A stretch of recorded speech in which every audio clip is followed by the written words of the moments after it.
안녕하십니까, 오영표입니다. 채권에 대해서 또 설명을 드리도록 하겠습니다. 이번에 준비한 내용은 일본에서 큰 게 오고 있다. 그래서 일본 금리가 올라갔을 때 비트코인 가격은 왜 내려가는지, 그리고 이 채권들은 어떤 영향을 받는지 한번 간략하게 설명을 준비해 봤습니다. 참고로 저는 이러이러한 책을 쓴 저자이기도 합니다. 자, 일본 기준금리에 대해서 큰 게 온다. 과연 큰 이유가 무엇이냐? 그래서 미국 국채금리와 비트코인이 가격이 하락한 이유는 어떠한 연유에서인지를 살펴볼 거고요. 마지막으로는 우리나라에 영향을 어떻게 미칠 것인가, 한국 코스피에는 어떠한 영향이 있는지를 한번 간략히 보도록 하겠습니다. 우선 일본 기준금리 추이를 먼저 보도록 하겠습니다. 지금 화면에서 빨간 선, 좌측에서는 빨간 선, 우측에서는 주황색 글씨로 표기된 게 일본의 기준금리 추이인데요. 한번 보시면은 이 위에는 한국과 미국은 뭐 올라가면 뭐 3%다, 4%다, 여기서 보면 5%다, 뭐 이렇게 나오고 있잖아요. 그에 비해서 일본 기준금리를 보면은 0.5%를 꼭대기로 해서 심지어 이렇게 마이너스인 기간도 이제 길게 있었습니다. 그리고 최근에는 0.1%, 0.25%, 0.5%까지 올라간 상황입니다. 그래서 현재는 2025년 1월에 기준금리 올린 0.5%가 적용이 되고 있습니다. 그래서 어떤 일본의 기준금리를 간략히 보면은 일본은 미국의 호구였다라고 보시면 될 것 같은데요. 미국에서는 일본 니네 기준금리 올리지 말고 지금처럼 초저금리 또는 마이너스 금리 계속 유지해라 라고 권고를 알게 모르게 해왔고, 일본은 그에 따라서 알겠습니다 하면서 이 금리를 계속 이제 낮게 계속 유지해 왔었습니다. 그에 따라서 일본의 기준금리를 그간 0.5%를 넘기지 않았고, 심지어 마이너스 금리인 시기도 이렇게 길게 있었습니다. 그런데 최근 일본이 0.25%포인트 금리 인상을 예고했습니다. 그에 따라서 금리는 만약에 인상 예고된 대로 이렇게 적용이 된다면은 0.5%에서 0.25%포인트가 더해져서 0.75%까지 다시 이제 오르지 않을까 예측이 되고 있습니다. 그러니까 지금 난리가 난 거죠. 일본이 금리 인상 조짐을, 그러니까 실제로 올린 것도 아니고 인상하겠습니다라고 이제 조짐을 보이니까 글로벌 채권이 휘청이고 비트코인도 가격이 급락했다라고 나오고 있습니다. 그렇다면은 일본이 금리 올리는 거랑 이 비트코인 가격 떨어지는 거랑 무슨 상관이냐를 설명드리도록 하겠습니다. 화면에 지금 엔캐리 트레이드 적혀 있잖아요. 이게 아주 간단한 원리입니다. 일본에 투자하면은, 그러니까 기준금리 적용을 받으면은 현재에서 0.5%의 이자를 내면 됩니다. 또는 0.5%의 수익을 기대할 수가 있습니다.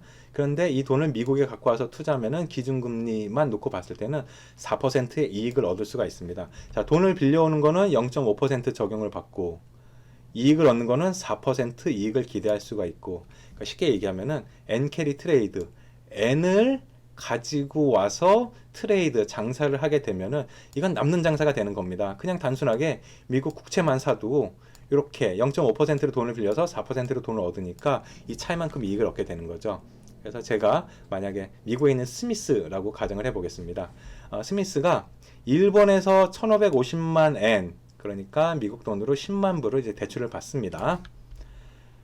1년 동안 이제 장사를 하는 거죠. 국채를 매입하고 1년 후가 되면은 결과는 4% 이익을 얻는다고 했으니까 10만 불을 대출 받아서 투자했더니 1년에 10만 4천 불이 되는 겁니다. 이건 국채를 산 경우라고 했을 때는 거의 위험도 거의 없는 상황인 거죠. 결과적으로 보면은 수입은 4,000달러, 그러니까 미국에서 얻은 이익이 있고, 일본에 그 이자를 갚아야 되는 거 500달러를 제하고 나면은 순익은 3,500불이 남게 되는 겁니다.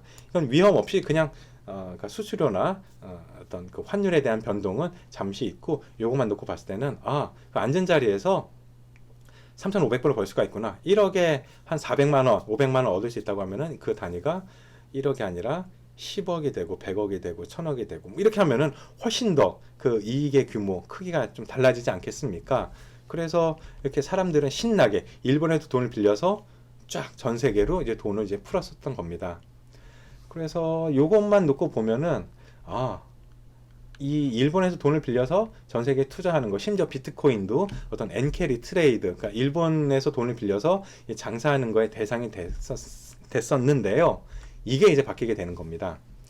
그래서 일본이 기준금리 인상한다라고 하니까 위에 보시는 바와 같이 일본이 금리 인상 조짐을 보이니까 글로벌 채권이 휘청이고 비트코인도 급락한다. 그러니까 비트코인에 넣었던 자금도 일본에서 빌린 거라면은 일본이 기준금리 올리면은 그만큼 더 이렇게 그 이자를 이제 더 부담해야 되는 거잖아요. 그러니까 자금을 빼서 다시 일본으로 보내자. 이런 수요가 이제 많아지게 될 걸로 예측을 해서 벌써 가격이 이제 급락을 하고 있는 거고요.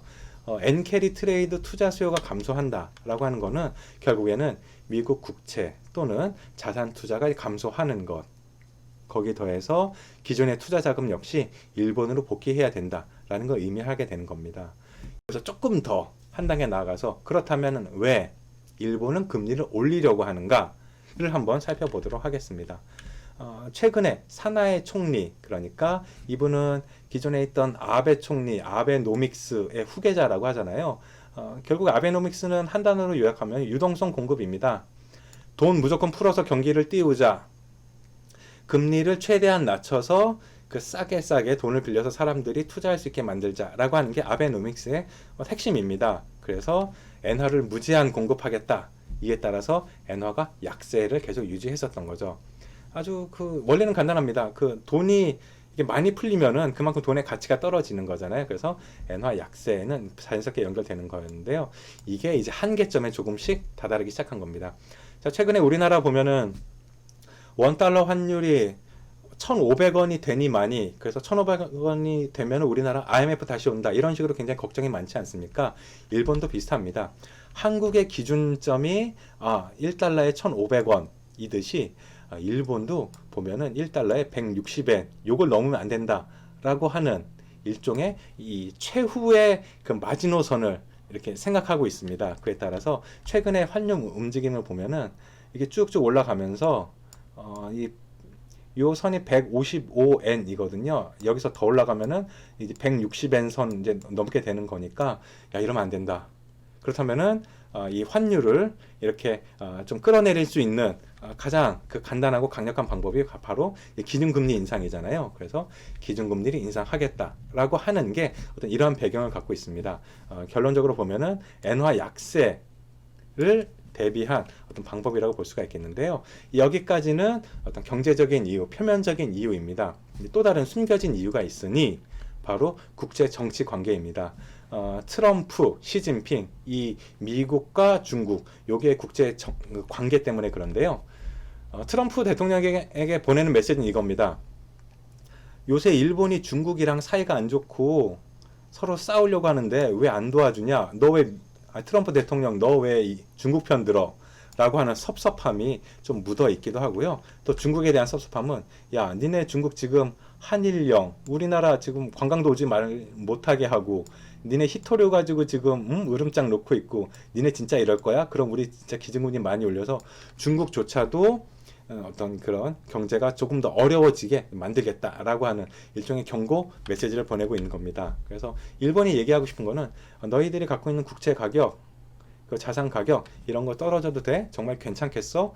나 진짜 올린다. 그 영화 타짜에서 보면은 그 김혜수가 총 들고 그러잖아요. 쏠 수 있어! 뭐라고요. 그래서 이렇게 어떤 그 시위를 하는 그 일본의 어떤 힘을 보여주겠다라고 하는 과정이라고도 볼 수가 있겠습니다. 자, 정리하겠습니다. 일본이 기준금리 올린다라고 하는 거는 연관되는 거는 미국의 국채 가격이 하락하게 됩니다. 왜냐하면은 미국 국채를 사서 4% 받는 것보다 일본에서 0.5%, 0.75% 아주 미미하게 오르긴 했지만 그래도 그 포트폴리오상 일본 국채에도 좀 더 매력이 있어졌구나. 일본 국채 사야겠다. 그럼 미국 국채에 대한 사겠다는 사람이 줄어드니까 국채 가격은 하락을 하게 됩니다. 이와 연결해서 글로벌 자산, 그 비트코인 등 투자 자산들 역시 하락을 할 수밖에 없습니다. 투자 자금이 줄어드니까 요거는 바로 연결해서 생각을 하실 수가 있겠고요. 그에 따라서 엔화는 약세를 이제 방어한다. 그러니까 더 이상 이 155엔, 뭐 160엔 이렇게 되는 거 말고 뭐 이렇게 조금 더 떨어져서 뭐 140엔 밑이라든가 130엔 수준이라든가 이렇게까지 엔화의 환율을 좀 강화시킬 수 있겠다라고 하는 겁니다. 거기 더해서 마지막으로 미국과 중국에 압박을 넣는 그런 수단으로도 좀 활용되고 있습니다. 사실 일본은 지금 기준금리 인상한다고 해서 특별히 손해 볼 거는 없습니다. 자, 그렇다면은 한국에는 어떤 영향이 있느냐 이걸 살펴봐야 될 텐데요. 주식과 자산 시장, 우리나라 역시 일본이 기준금리를 올리게 된다면은 그 약세를 좀 면할 수가 없습니다. 우리나라에 투자됐던 자금들이 이제 일본으로 복귀하는 그런 규모가 좀 커질 거고요. 그에 따라서 코스피, 국채, 뭐 코인 등 여러 가지 그 자산 가격들, 투자 자산들이 가격 하락을 좀 겪을 거는 쉽게 예측을 해볼 수가 있겠습니다. 이렇게 투자 자산뿐 아니라 환율에도 역시 좀 악 영향이 미친다고 할 수가 있겠는데요. 일본이 금리 상승하면 일본의 엔화는 강세가 됩니다. 그에 따라서 우리나라가 혹시라도 대한민국이 그럼에도 불구하고 기준금리를 지금보다 더 낮춘다 또는 재정 그 확대 정책, 그러니까 돈을 더 풀겠다라고 하는 경우에는 원화 약세, 그래서 보통 얘기하는 뭐 1달러에 1,500원 요거가 마지노선이다라고 하는데 이거를 좀 넘을 수도 있다라고 하는 것도 쉽게 예측을 해볼 수가 있겠습니다. 그래서 영화 보니까 웃긴 장면이었거든요. 안다고 피해지는 게 아니야. 마찬가지로 일본의 기준금리 인상은 사실 이렇게 이제 앞으로 할 거다라고 예상이 되고 있습니다. 이걸 우리가 사실 피할 수는 없어요. 그러면은 어떻게 대비해야 되는가 어떤 시사점을 좀 발견할 수가 있겠는데요. 일본의 기준금리 인상은 글로벌과 한국에 분명히 악 영향을 미칠 거기 때문에 원화 약세에 대비한 포트폴리오를 한번 준비해 보시면 좋으실 것 같습니다. 그러니까 원화 표시 자산이라든가 이런 것들보다는 엔화, 달러화 표시로 되는 자산을 좀 더 비중을 높이셔야겠고요. 그리고 이 대한민국 국채 이자율이 이제 상승할 거다라고 하는 것도 대비하셔야겠고, 이에 따라서 가장 치명적인 거 우리나라의 물가 역시 오를 거다라고 그렇게 예측을 하셔야 되겠습니다. 자, 준비한 내용은 여기까지입니다. 설명드렸던 내용들은 PDF로 다운로드 받으실 수 있고 설명란에 그 링크를 넣어두도록 하겠습니다. 제가 준비한 영상이 마음에 드셨다면 좋아요, 구독 눌러주시고 혹시라도 별로야 때려쳐 라고 이런 생각이 드셔도 한 번만 더 기회를 부탁드리겠습니다. 자, 여기까지였습니다. 수고 많으셨습니다. 감사합니다.